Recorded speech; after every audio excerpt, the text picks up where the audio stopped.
Hello बच्चों। तो आज हम देखने वाले हैं क्लास 10 मैथ के मोस्ट एक्सपेक्टेड क्वेश्चन। तो शुरू करते हैं क्वेश्चन नंबर 1 से। दिया है ये किस चैप्टर का क्वेश्चन है? रैखिक युग्म समीकरण। दिया है रैखिक युग्म समीकरण x + 2y - 5 = 0 and 2x - 4y + 6 = 0 के हल है। मतलब इसका कौन सा हल है? यूनिक हल है, मतलब अद्वितीय हल है, या अपरिमित रूप से अनेक हल है, या फिर कोई हल नहीं है। मतलब आपको ये तो 3 कंडीशन पढ़ा होगा ना कि a1x + b1y plus c1 that will be equal to 0 and a2x plus b2y plus c2 that will be equal to 0। तो यहाँ से a1 a2 निकालो। यहाँ से क्या हो जाएगा? a1 क्या हो जाएगा? पहले समीकरण से 1 हो जाएगा, और b1 क्या हो जाएगा? 2 हो जाएगा, है ना। और यहाँ से c1 जब तुम चेक करोगे तो दैट इज -5 हो जाएगा। ऐसे दूसरे समीकरण से चेक करो, a2 क्या होगा? 2 होगा, एंड b2 क्या होगा? -4, c2 हो जाएगा आपका 6। तो चेक करो सबसे पहले a1/a2 और b1/b2 निकालो। तो a1/a2 जब चेक करोगे दैट इज 1/2 आ जाएगा, एंड जब b1/b2 तुम चेक करोगे तो दैट इज 2/-4, यानी कि -1/2 आ रहा। क्या आ रहा? -1/2। पहले ही पता लग गया कि a1/a2 that not equal to b1/b2। ध्यान से देखो, यहाँ 1/2, यहाँ -1/2। अब ये किसका केस होता है? ये होता है अद्वितीय हल का केस होता है। यानी इसका कैसा हल है? अद्वितीय हल है। अद्वितीय हल है, बस ये नेचर पता करना था। इसका हल है मतलब कैसा हल है? अद्वितीय हल है। अगर इसका हल निकालना भी चाहते हो तो इन दोनों समीकरण को हल कर दो। पूछा नहीं गया था, नेचर पूछा गया तो नेचर मैंने बता दिया। ठीक, आगे देखते हैं। कह रहा है कि रैखिक युग्म समीकरण इतना के अद्वितीय हल की बार बोल दिया है। अद्वितीय हल कौन कौन सा है? x = 2 है एंड y = 1 है। अद्वितीय हल का मतलब केवल एक ही हल रहेगा, और वो हल दे दिया है आपके पास, x = 2 है और 1 है। तो 2 और 1 रख के देखो, सेटिस्फाई कर गया। 2 - 1 1, ये बिल्कुल सही है। कह रहा है इसमें k का मान बताइए। तो अगर इसका अद्वितीय हल है तो मतलब इसको सेटिस्फाई करेगा। x + ky that will be equal to 5। तो इसमें x = 2 पुट करो, 2 पुट कर दिया, k × y = 1 रख दो, खत्म। तो k बराबर क्या हो जाएगा? 5 - 2 यानी k = 3। यही हमारा आंसर है। बस यही हमें सॉल्व करना था। अगला क्वेश्चन क्या कहता है? अगला कह रहा है एक रेखा है जो कि रेखा का समीकरण दे दिया है y = x, और कहता है कि रेखा y = x रेखा x = 4 द्वारा प्रतिच्छेदित करती है बिंदु P पर। तो P का निर्देशांक ज्ञात कीजिए। अगर P के मतलब कह रहा है कि P पर प्रतिच्छेदित करती है कौन सी रेखा? y = x रेखा x = 4 द्वारा प्रतिच्छेदित करती है किस बिंदु पर? बिंदु P पर। अगर बिंदु P पर प्रतिच्छेदित करती है तो कहने का मतलब x वाला कोऑर्डिनेट मालूम हो गया, मतलब x वाला निर्देशांक मालूम है, x = 4। तो y वाला मालूम करना है, तो y वाला सिंपल है, तो y किसके बराबर है? x किसके बराबर? 4। यानी हम कह सकते हैं बिंदु P का निर्देशांक क्या होगा? बिंदु P का निर्देशांक क्या होगा? बिंदु P का निर्देशांक that will be equal to 4,4। यही हमारा फाइनल आंसर हो गया। अब हम चलते हैं अपने नेक्स्ट क्वेश्चन पर। नेक्स्ट क्वेश्चन क्या कहता है, ये ध्यान से देखो। नेक्स्ट क्वेश्चन कहता है यदि रैखिक युग्म समीकरण इतना 2x + 3y + 7 और ये आपके पास 2ax + a + b × y = 28 की अपरिमित रूप से अनेक हल हैं। ध्यान देना, अपरिमित रूप से अनेक हल हैं, वो तो बोल दिया है। अब बताओ a और b का मान बताओ। अगर अपरिमित रूप से एक हल है तो मतलब दोनों समीकरण तो एक हो जाना चाहिए। अर्थात हम कह सकते हैं यही वाला कंडीशन जो पिछला बताया था अभी, तो यानी a1/a2 b1/b2 एंड c1/c2 दोनों तीनों क्या होना पड़ेगा? बराबर होना पड़ेगा। तो a1 यहाँ से पहचानो 2 है, बाई a2 क्या हो जाएगा? 2a हो जाएगा। b1 क्या हो जाएगा? 3, और b2 क्या हो जाएगा? a + b and c1/c2, c1 का मतलब 7, c2 का मतलब क्या हो जाएगा? 28। तो ये हो जाएगा 2 से 2 कैंसिल, यानी कि 1/a = 3/a + b and that will be equal to 28। इसको सबसे पहले ले लो, तो क्या हो जाएगा? यहाँ से देखो 1/a that will be equal to 1/4। यहाँ से हम कह सकते हैं a की वैल्यू क्या आ जाएगी? 4 आ जाएगी। और इसको ले लो एक बार, इसको जब सॉल्व करोगे तो 3/a + b that will be equal to 1/4, यानी a + b = 4 × 12। तो b बराबर क्या आ जाएगा? 12 - 4 दैट विल बी 8। तो a का मान आ गया, b का मान आ गया, यही मुझे निकालना था। ऐसे क्वेश्चन आते हैं 2 नंबर, 4 नंबर, 6 नंबर, कहीं से भी आ सकते हैं। अगला क्या कहता है? द्विघात समीकरण इतना कि दोनों मूल समान है। इस वर्ड को ध्यान दो, मूल समान है। अगर मूल समान है तो क्या d = 0 होना चाहिए? d मतलब विविक्तिकर 0 होना चाहिए। अब विविक्तिकर होता क्या है? b² - 4ac that will B 0। यहाँ से b पहचानो, b क्या हो जाएगा? यहाँ से माइनस का b क्या हो जाएगा? यहाँ से प्लस का b होगा ना, तो b की वैल्यू b हो जाएगा, a की वैल्यू 9 हो जाएगी, c की वैल्यू क्या हो जाएगा? 1/4, है ना। ये तो है x square plus b x plus c format का, तो बी स्क्वायर, बी का स्क्वायर का मतलब बी ही है, तो बी का स्क्वायर माइनस 4 इंटू ए का मतलब 9 और सी का मतलब क्या हो जाएगा 1/4, that will be equal to क्या है 0, 4 से 4 कैंसिल, तो बी स्क्वायर बराबर क्या आ जाएगा 9, यानी बी की वैल्यू क्या आ जाएगी 9, लेकिन प्लस माइनस, तो बी बराबर प्लस माइनस अंडर रूट की 3 की वैल्यू 9 की वैल्यू 3, यही हमारा फाइनल आंसर है। केवल 3 लिख के मत आना, प्लस माइनस दोनों होगा, नहीं तो गलत हो जाएगा।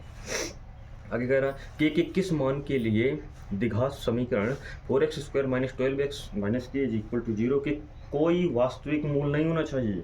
ध्यान देने वाली बात है, कोई वास्तविक मूल ना हो तो मतलब क्या होना चाहिए, d < 0, यस और नॉट, d < 0, तो d निकालो, d क्या होता है b² - 4ac < 0। अब b स्क्वायर का मतलब b क्या है यहाँ पे, जल्दी बोलो, b की वैल्यू है -12, a की वैल्यू है 4, c की वैल्यू है -k, तो b स्क्वायर मतलब -12 का स्क्वायर -4 इंटू a की वैल्यू 4 इंटू सी की वैल्यू -k < 0 बराबर है 144। और ये क्या हो जाएगा, ध्यान देना, -4 इंटू माइनस माइनस प्लस 4 चौक 16k < 0, यानी कह सकते हैं 16k -144, 16 नहीं है 144, यानी k की वैल्यू <9, बस यही आंसर है। यानी k की वैल्यू <9 होगा तब जाके इसका कोई वास्तविक मूल नहीं होगा। बस ये हमारा फाइनल आंसर है। तो हम चलते हैं अब नेक्स्ट क्वेश्चन पे। नेक्स्ट क्वेश्चन क्या कहता है, ध्यान से देखो। नेक्स्ट क्वेश्चन हमारा ये कहता है, ये भी बहुत ज़्यादा फेमस क्वेश्चन है। कहता है कि x² + 4√2x + 6 = 0, इसको सॉल्व करना है। सिंपल देखो, सॉल्व करने का मेथड क्या होता है, यहाँ पे 1 लिखा हुआ है, हाँ 6 को 1 से मल्टीप्लाई कर दो, फिर 6 का ऐसा फैक्टर करते हो ताकि ये इसके जोड़ने पर क्या आ जाए 4√2, तो 6 का फैक्टर क्या होगा 3 × 2, लेकिन ध्यान देना जोड़ने पर √2 आना चाहिए। तो क्या हम तो यहाँ पे 2 को √2 × √2 लिख सकते हैं, बिल्कुल। तो इसको कैसे लिख सकते हो, 3√2 + √2 क्या हो जाएगा 4√2, खत्म।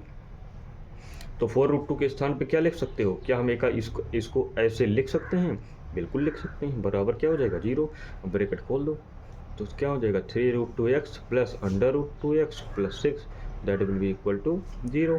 तो x कॉमन ले लोगे, यहाँ से x कॉमन होगा तो x + 3√2 प्लस यहाँ से क्या कॉमन लोगे, √2 कॉमन ले लो, तो x + 3√2 बराबर क्या हो जाएगा 0।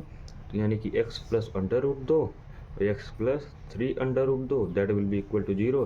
तो या तो x बराबर -√2 होगा या फिर x बराबर -3√2 होगा। समझ में आया कैसे सॉल्व करना है। यही मेन पार्ट है कि 6 का कैसे गुणनखंड करें कि 4√2 आ जाए। अरे सिंपल देखो, क्या हम 6 को सबसे पहले 3 × 2 लिखा, अब √2 लेके आना है तो मतलब 2 को हमने क्या कर दिया √2 × √2 लिख दिया। अब 3√2 और प्लस √2 अगर करोगे तो क्या 4√2 आ जाएगा, हाँ बिल्कुल आ जाएगा। तो इसलिए हमने इसको तोड़ दिया इसे। अब क्या सिंपल सॉल्व करो, कॉमन ले लो, सिंपल है। देखो अगला क्वेश्चन क्या कहता है, इसके मूल ज्ञात करना है। तो सबसे पहले तिरछा गुणा करो, तिरछा गुणा करोगे क्या आ जाएगा x - 5 - x - 1 divided by x - 1 × x - 5 बराबर 6/7 आ जाएगा। तो इसको जब तुम करोगे तो x - 5 - x, ध्यान देना x से x कैंसिल हो जाएगा, -5 और +1 that will B -4 divided by x - 1 × x - 5 that will B 6/7, 2 दूना 4, 2 तिहाई 6, ठीक है। तो ये हो जाएगा 3 × x स्क्वायर हो जाएगा -5x - x - 6x और +5, और ये हो जाएगा 7 दूना 14, ठीक है।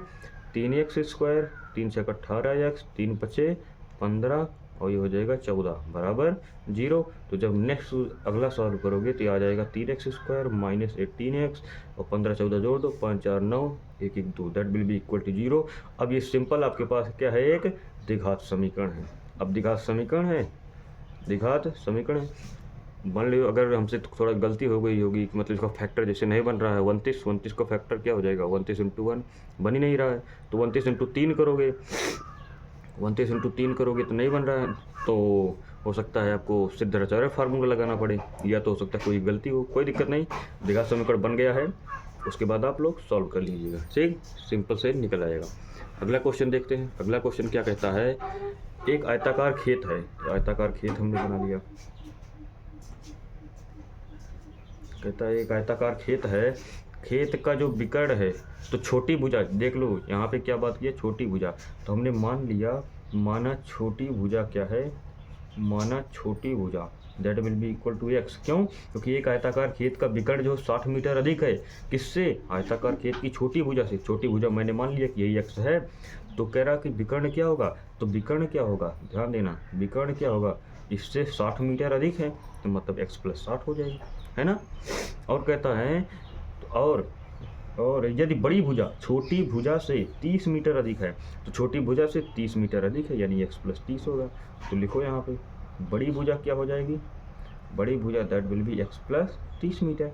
अब क्या सिंपल है, तुम्हें x की वैल्यू यानी आयताकार खेत की लंबाई बताना, मतलब x की वैल्यू बताओ, चौड़ाई बताओ। सिंपल है, पाइथागोरस थ्योरम यूज करो। तो यहाँ पे लिखना पाइथागोरस थ्योरम से, पाइथागोरस प्रमेय से, पाइथागोरस प्रमेय से जब तुम यूज करोगे दैट इज x प्लस 60 का होल स्क्वायर बराबर क्या हो जाएगा, x square plus x plus 30 का होल स्क्वायर। अब इसको तुम दोनों तरफ ब्रैकेट खोलोगे, दोनों तरफ ब्रैकेट खोलना, जब तुम यहाँ से निकालोगे तो तुम्हारा तो फाइनल आंसर आएगा, लंबाई चौड़ाई जो निकल के आएगा, लंबाई जाएगा 120 सेंटीमीटर, सेंटीमीटर नहीं मीटर में चल रहा सब, मीटर आ जाएगा। एंड चौड़ाई जब तुम सॉल्व करोगे दैट इज आ जाएगा 90 मीटर। ठीक, उसको सॉल्व कर लेना, क्योंकि मेरा काम है समझाना, नहीं तो बहुत टाइम लग जाएगा। ठीक, अब कहता है यदि पिता तथा पुत्र की आयु का योग 45 वर्ष है, तो हमने मान लिया, माना जो पुत्र की आयु है, माना पुत्र की आयु क्या है, x वर्ष। ठीक है, अगर पुत्र की आयु x वर्ष है तो बोलो पिता की आयु क्या हो जाएगा, पिता की आयु जो हो जाएगा 45 माइनस x वर्ष। क्यों? क्योंकि दोनों का योग क्या होना चाहिए, 45, तो दोनों को जोड़ोगे तो x कैंसिल, यानी 45 वर्ष आ गया। अब कहता है 5 वर्ष पूर्व दोनों की आयु का गुणनफल पहले निकालो, तो 5 वर्ष पूर्व इन दोनों की आयु क्या थी, 5 वर्ष पूर्व पुत्र की आयु क्या रही होगी, 5 वर्ष पूर्व पुत्र की आयु, अभी तो x वर्ष है, 5 वर्ष पहले क्या रही होगी, x माइनस 5 रही होगी। अब 5 वर्ष पूर्व पिता की आयु देखो क्या होगी, पिता की आयु देखना है तो पिता की आयु अभी तो है 45 माइनस x, और 5 वर्ष पहले देखना है तो -5 कर दो, यानी कि क्या हो जाएगा 45 माइनस 5 यानी 40 माइनस x वर्ष हो जाएगा। कह रहा है दोनों का गुणनफल करना है, गुणनफल कर दो भाई साहब, दोनों का गुणनफल करो, x minus 5 multiply by 40 minus x, गुणनफल करोगे बराबर 124 करो। जैसे 124 के बराबर करो तो वर्तमान में उनकी आयु ज्ञात करना है, क्या ज्ञात करना है, उनकी आयु ज्ञात करना है, उनकी आयु ज्ञात करना है। तो जब तुम आयु ज्ञात करोगे तो यहाँ से मतलब x की वैल्यू तुम्हें 1 निकल के आएगी, और वो जो x की वैल्यू निकालोगे, पहले इस द्विघात समीकरण को सॉल्व कर लेना, द्विघात समीकरण को जब तुम सॉल्व करोगे तो x की वैल्यू आएगी आपके पास 9 वर्ष। अगर x की वैल्यू 9 वर्ष है तो बोलो पिता की आयु क्या निकलेगी, पिता की आयु क्या निकलेगी, पिता की आयु तो आपने कहा है कि 45 माइनस x है, तो 45 माइनस x का मतलब 45 माइनस 9 दैट विल बी 36 वर्ष आ जाएगा, खत्म। यही तो निकालना था, पुत्र की आयु निकालो एंड वर्तमान में आयु दोनों को निकालना था, पुत्र की आयु एंड पिता की आयु। ठीक, अब आता है एपी का क्वेश्चन, कहता है इसमें कितने पद हैं, ध्यान देना, क्या ये लास्ट पद है और इसी को तो हम an कहते हैं, an मेरा मालूम हो गया 119, लेकिन ध्यान देना क्या फर्स्ट टर्म हम यहाँ से 14 कह सकते हैं, हाँ। d क्या होता है आपके पास, a2 माइनस a1, तो d हो जाएगा a2 19 है, माइनस a1 कितना है 14 है, तो घटा दो इसको, कितना हो जाएगा 5, सब कुछ मालूम है रख दो। ये क्या होता है a plus n minus 1 into D that will B 19, यानी कि n माइनस 1 इंटू डी बराबर क्या हो जाएगा 19 माइनस a का मतलब 14 है, 19 में से 14 घटाओगे तो 5, n माइनस 1 इंटू डी की वैल्यू अभी तो बताए हो 5 है ना, डी की वैल्यू अभी तो बताए हो 5। हाँ, एक बात गड़बड़ हो रही है, an 119 था, कितना था 119, 9 में से 4 गया 5, 11 में से 1 गया 10, ये हो जाएगा 105, यानी कह सकते हो यहाँ से n माइनस 1 बराबर हो जाएगा 105 डिवाइडेड बाई 5, इसको जब भाग करोगे 5 दूना 10, 5 1 5, तो n बराबर क्या आ जाएगा 21 प्लस 1 दैट विल बी 22 पद आ गया, कितना आ गया 22 पद। सिंपल है, बिल्कुल सिंपल है। अब कहता है एपी का अगला पद, मतलब एक पद दे दिया, दूसरा पद दे दिया, तीसरा पद दे दिया, अब कह रहा है कि चौथा पद क्या होगा। इसको सिंपल है, चाहे एपी से करो या फिर सिंपल ऑब्जर्वेशन से कर लो। बोलो √18 को क्या लिख सकते हो, √9 इंटू 2, 9 इंटू 2 को लिखोगे तो यानी कि ये हो जाएगा, ये क्या हो जाएगा 3√2। इसको क्या लिख सकते हो 25 दूना 50, यानी √25 गुणे दो, 25 को बाहर निकालोगे 5√2। इसको ऐसे लिख सकते हो 7√2।